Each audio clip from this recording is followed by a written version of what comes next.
the experience of writing fiction is radically different from the experience of writing nonfiction. Nonfiction, you've got a bunch of stuff. You do the research first, you've got it there, and now it's a matter of shaping it, of getting it. It's like sculpting, you know, it's like making something out of granite.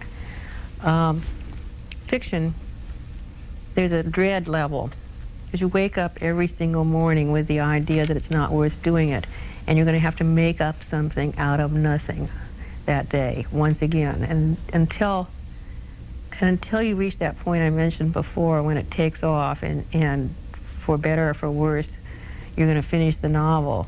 It's a big question every day, whether this is worth, why you're doing this. It takes till about 5 in the afternoon. In fact, I go to work in the morning about 10:30.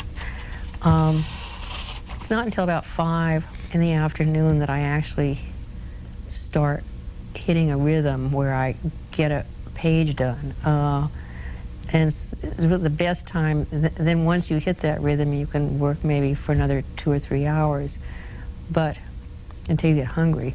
But it takes all day to just overcome fear. Where do you write?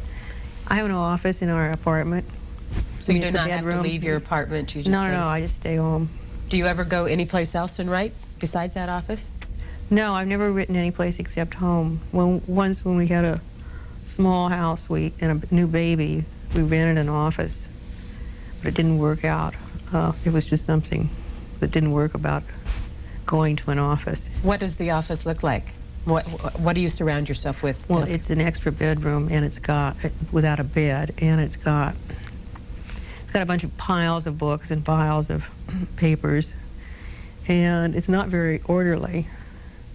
And it's got it's got a chair where I can go sit and do needlepoint if I get stuck, and it's got a bunch of stuff, you know. How does the needlepoint help? Too. For the needlepoint, you can, it's sort of mindless. You can think, you can sit there and actually think, and yet you do it at a moment when you think you can't think, when you can't think of where you're sort of panicking, right?